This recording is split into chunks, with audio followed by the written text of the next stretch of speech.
নেপাল চন্দ্রগিরি পাহাড়ের ইতিহাস অত্যন্ত সমৃদ্ধ, যা পৌরাণিক যুগ থেকে শুরু করে আধুনিক নেপাল গঠনে গুরুত্বপূর্ণ ভূমিকা রেখেছে। এটি চন্দ্রগুপ্ত মৌর্যের তপস্যার স্থান, যেখানে রাজা পৃথ্বী নারায়ণ শাহ কাঠমান্ডু উপত্যকা বিজয়ের কৌশলগত সিদ্ধান্ত নিয়েছিলেন, যা আধুনিক নেপালের ভিত্তি স্থাপন করে, এবং বর্তমানে এটি ধর্মীয় ও পর্যটন কেন্দ্র, যা কেবল কারো মন্দির সহ মনোরম দৃশ্য প্রদান করে। চন্দ্রগিরির ঐতিহাসিক তাৎপর্য। প্রাচীন যুগ ও পৌরাণিক কাহিনী। বিশ্বাস করা হয়, চন্দ্রগুপ্ত মৌর্য এখানে তপস্যা করেছিলেন, তাই পাহাড়ের নাম হয় চন্দ্রগিরি, চাঁদের পর্বত। হিন্দু পুরাণ অনুযায়ী দেবতা চন্দ্র এখানে তপস্যা করেছিলেন বলে প্রচলিত। নেপালের ঐক্য প্রতিষ্ঠা। সবচেয়ে গুরুত্বপূর্ণ ঐতিহাসিক ঘটনা হল, নেপালের ঐক্য প্রতিষ্ঠাতা রাজা পৃথ্বী নারায়ণ শাহ এই পাহাড়ের চূড়া থেকে কাঠমান্ডু উপত্যকা পর্যবেক্ষণ করে বিজয়ের কৌশল নির্ধারণ করেন, যা আধুনিক নেপালের জন্ম দেয়। ভ্যালেশ্বর মহাদেবের মন্দির। পাহাড়ের চূড়ায় ভ্যালেশ্বর মহাদেবের একটি প্রাচীন মন্দির রয়েছে, যা ধর্মীয় গুরুত্ব বহন করে। আধুনিক চন্দ্রগিরি পর্যটন কেন্দ্র। কাঠমান্ডু থেকে প্রায় 16 কিলোমিটার দূরে অবস্থিত এই পাহাড়টি এখন একটি জনপ্রিয় পর্যটন কেন্দ্র। কেবল কার পর্যটকদের সুবিধার জন্য এখানে কেবল কারের ব্যবস্থা আছে, যা তাদের দ্রুত চূড়ায় পৌঁছাতে সাহায্য করে। মনোরম দৃশ্য। এখান থেকে কাঠমান্ডু উপত্যকা ও হিমালয় পর্বতমালার অসাধারণ দৃশ্য দেখা যায়। সংক্ষেপে, চন্দ্রগিরি শুধু একটি পাহাড় নয়, এটি নেপালের প্রাচীন ইতিহাস, ধর্মীয় বিশ্বাস এবং আধুনিক রাষ্ট্র গঠনের এক গুরুত্বপূর্ণ সাক্ষী। নেপালের চন্দ্রগিরি পাহাড়ের চূড়ায় অবস্থিত ভালেশ্বর মহাদেব মন্দির ভগবান শিবকে উৎসর্গীকৃত। এটি কাঠমান্ডু উপত্যকার একটি গুরুত্বপূর্ণ হিন্দু তীর্থস্থান, যেখানে বিশ্বাস করা হয় যে দেবী পার্বতী এখানে শিবের পূজা করেছিলেন, এবং এর নামকরণও চাঁদের পর্বত, চন্দ্রগিরি থেকে এসেছে, যেখানে দেবতা চন্দ্র তপস্যা করেছিলেন, যা মন্দিরটিকে ঐতিহাসিক ও পৌরাণিক তাৎপর্য দিয়েছে। ইতিহাস ও পৌরাণিক কাহিনী। নামের উৎস। চন্দ্রগিরি নামের সঙ্গে চন্দ্র দেবতার যোগ রয়েছে, যিনি এখানে তপস্যা করে শিবের বর চেয়েছিলেন বলে কিংবদন্তি আছে। দেবী পার্বতীর আরাধনা। পৌরাণিক কথা অনুসারে, এই স্থানটি সেই জায়গা যেখানে দেবী পার্বতী শিবের পূজা করেছিলেন এবং শিবকে তার স্বামী হিসেবে গ্রহণ করার জন্য প্রার্থনা করেছিলেন। স্থানিক গুরুত্ব। এটি কাঠমান্ডু উপত্যকার দক্ষিণ-পশ্চিম দিকে অবস্থিত এবং স্থানীয়দের কাছে অত্যন্ত জনপ্রিয় একটি প্রাচীন মন্দির। মন্দিরের বৈশিষ্ট্য। শিবলিঙ্গ। এটি একটি স্বয়ম্ভূ শিবলিঙ্গের প্রাকৃতিকভাবে সৃষ্ট শিবের মূর্তি উপর নির্মিত বলে বিশ্বাস করা হয়, যা এর পবিত্রতা বৃদ্ধি করে। পর্যটন ও ধর্মীয় কেন্দ্র। আধুনিককালে, চন্দ্রগিরি পাহাড়ের কেবল কার সুবিধা এবং মনোরম দৃশ্যের কারণে এটি একটি জনপ্রিয় পর্যটন কেন্দ্র হয়ে উঠেছে, যেখানে পর্যটকরা মেঘেদের কাছাকাছি যাওয়ার অভিজ্ঞতা লাভ করেন এবং ভালেশ্বর মন্দিরেও যান। সংক্ষেপে, ভালেশ্বর মহাদেব মন্দির শুধু একটি ধর্মীয় স্থান নয়, এটি চন্দ্রগিরি পাহাড়ের প্রাকৃতিক সৌন্দর্য এবং পৌরাণিক আখ্যানের সঙ্গে জড়িত, যা এটিকে নেপালের একটি গুরুত্বপূর্ণ আধ্যাত্মিক ও পর্যটন গন্তব্যে পরিণত করেছে। নেপালের চন্দ্রগিরি পাহাড়ে অবস্থিত ভালেশ্বর মহাদেব মন্দিরের উৎপত্তি মূলত হিন্দু পৌরাণিক কাহিনী এবং ঐতিহাসিক ঘটনার ওপর ভিত্তি করে।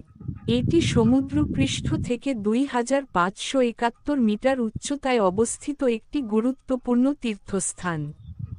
চন্দ্রগিরি ভালেশ্বর মন্দিরটি কেন এবং কিভাবে প্রতিষ্ঠিত হল তার মূল কারণগুলি নিচে তুলে ধরা হল। পৌরাণিক কাহিনী। সতী দেবীর কপাল পতন। হিন্দু শাস্ত্র হিমতখণ্ড অনুসারে, সতী দেবীর আত্মহাহুতির পর ভগবান শিব যখন তার মৃতদেহ কাঁধে নিয়ে মহাবিশ্ব ভ্রমণ করছিলেন, তখন এই স্থানে সতী দেবীর কপাল বা ললাট ভালা খসে পড়েছিল। নেপালি শব্দ ভালা, কপাল এবং ঈশ্বর ঈশ্বর থেকে এই মন্দিরের নাম হয়েছে ভালেশ্বর। এই কারণেই স্থানটি একটি পবিত্র শক্তিপীঠ হিসেবে পরিচিতি লাভ করে। চাঁদ দেবের তপস্যা কিংবদন্তি অনুসারে চন্দ্র দেবতা চাঁদ এই পাহাড়ে বসে ভগবান শিবের বর পাওয়ার জন্য কঠোর তপস্যা করেছিলেন। চন্দ্রের নামানুসারেই এই পাহাড়ের নাম হয়েছে চন্দ্রগিরি বা চাঁদের পর্বত। ঐতিহাসিক গুরুত্ব রাজা পৃথ্বী নারায়ণ শাহ নেপাল একীকরণের আগে রাজা পৃথ্বী নারায়ণ শাহ এই পাহাড় থেকে কাঠমান্ডু উপত্যকা প্রথমবার দেখেছিলেন এবং এটি জয়ের আকাঙ্ক্ষা করেছিলেন। বিশ্বাস করা হয় ভালেশ্বর মহাদেবের আশীর্বাদেই তার সেই স্বপ্ন সফল হয়েছিল, যার ফলে মন্দিরটি আরও বেশি গুরুত্ব পায়। ইচ্ছাপূরণকারী মন্দির ভক্তদের বিশ্বাস যে এখানে এসে প্রার্থনা করলে ভগবান মহাদেব তাদের একটি ইচ্ছা পূরণ করেন।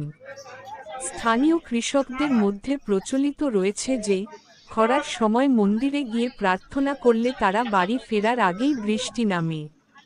আধুনিক অবকাঠামো ঐতিহাসিক এবং ধর্মীয় এই পবিত্র স্থানে বর্তমানে আধুনিক মন্দিরটি নির্মাণ করেছে চন্দ্রগিরি হিলস লিমিটেড, যার নকশা করেছেন স্থপতি শঙ্কর নাথ রিমাল 1.5.6।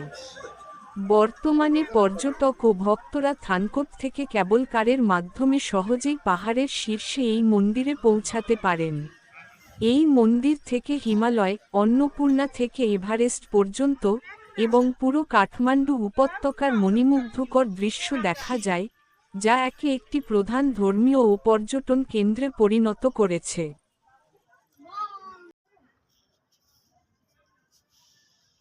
এর ভিত্তি স্থাপন করে এবং বর্তমানে এটি ধর্মীয় ও পর্যটন কেন্দ্র, যা কেবল কারও মন্দির সহ মনোরম দৃশ্য প্রদান করে। চন্দ্রগিরির ঐতিহাসিক তাৎপর্য প্রাচীন যুগ ও পৌরাণিক কাহিনী বিশ্বাস করা হয় চন্দ্রগুপ্ত মৌর্য এখানে তপস্যা করেছিলেন, তাই পাহাড়ের নাম হয় চন্দ্রগিরি চাঁদের পর্বত। হিন্দু পুরাণ অনুযায়ী দেবতা চন্দ্র এখানে তপস্যা করেছিলেন বলে প্রচলিত। নেপালের ঐক্য প্রতিষ্ঠা সবচেয়ে গুরুত্বপূর্ণ ঐতিহাসিক ঘটনা হল নেপালের ঐক্য প্রতিষ্ঠাতা রাজা পৃথ্বী নারায়ণ শাহ এই পাহাড়ের চূড়া থেকে কাঠমান্ডু উপত্যকা পর্যবেক্ষণ করে বিজয়ের কৌশল নির্ধারণ করেন, যা আধুনিক নেপালের জন্ম দেয়।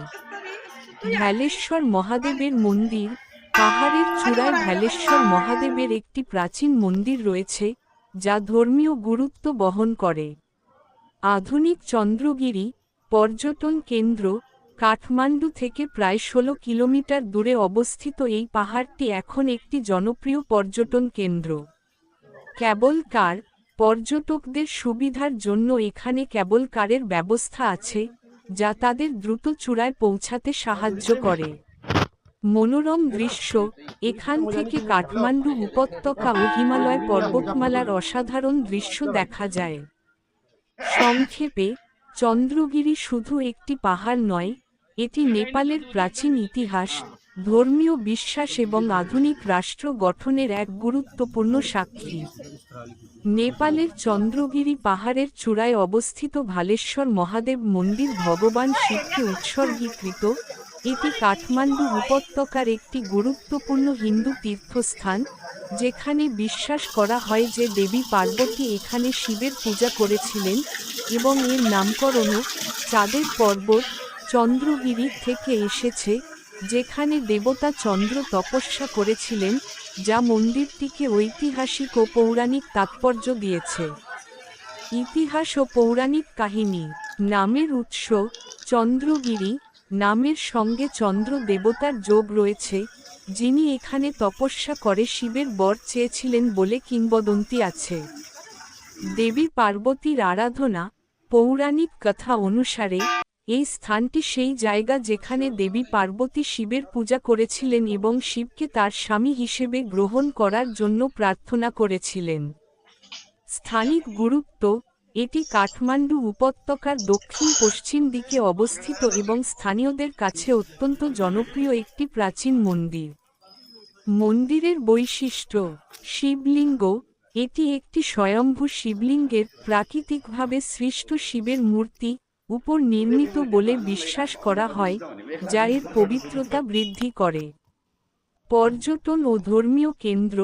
আধুনিককালে চন্দ্রগিরি পাহাড়ের কেবল কার সুবিধা এবং মনোরম দৃশ্যের কারণে এটি একটি জনপ্রিয় পর্যটন কেন্দ্র হয়ে উঠেছে, যেখানে পর্যটকরা মেঘেদের কাছাকাছি যাওয়ার অভিজ্ঞতা লাভ করেন এবং ভালেশ্বর মন্দিরেও যান।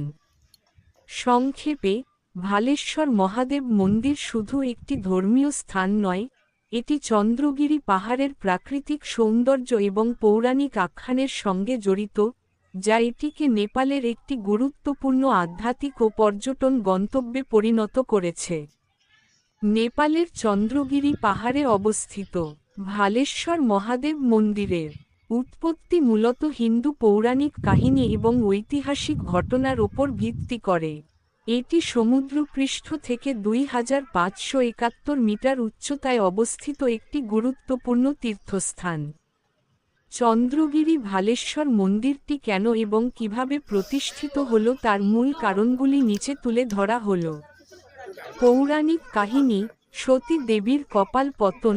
হিন্দু শাস্ত্র হিমতখণ্ড অনুসারে, সতী দেবীর আত্মহাহুতির পর ভগবান শিব যখন তার মৃতদেহ কাঁধে নিয়ে মহাবিশ্ব ভ্রমণ করছিলেন, তখন এই স্থানে সতী দেবীর কপাল বা ললাট ভালা খসে পড়েছিল।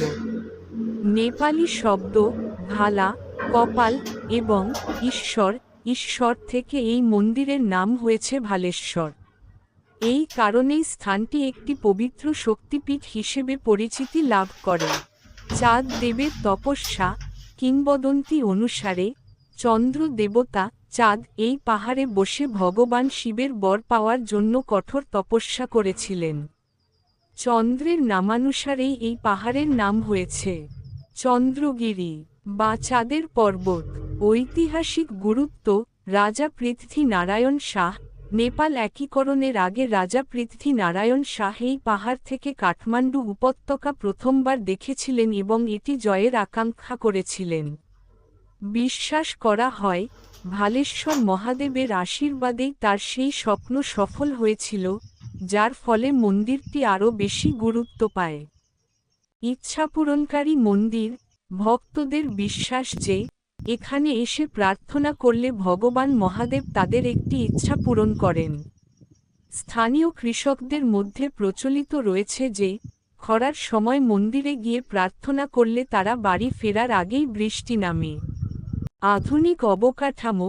ঐতিহাসিক এবং ধর্মীয় এই পবিত্র স্থানে বর্তমানে আধুনিক মন্দিরটি নির্মাণ করেছে চন্দ্রগিরি হিলস লিমিটেড, যার নকশা করেছেন স্থপতি শঙ্কর নাথ রিমাল 1.5.6।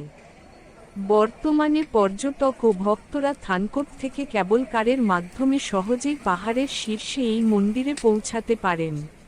এই মন্দির থেকে হিমালয়, অন্নপূর্ণা থেকে এভারেস্ট পর্যন্ত এবং পুরো কাঠমান্ডু উপত্যকার মণিমুগ্ধকর দৃশ্য দেখা যায়, যা একে একটি প্রধান ধর্মীয় ও পর্যটন কেন্দ্রে পরিণত করেছে।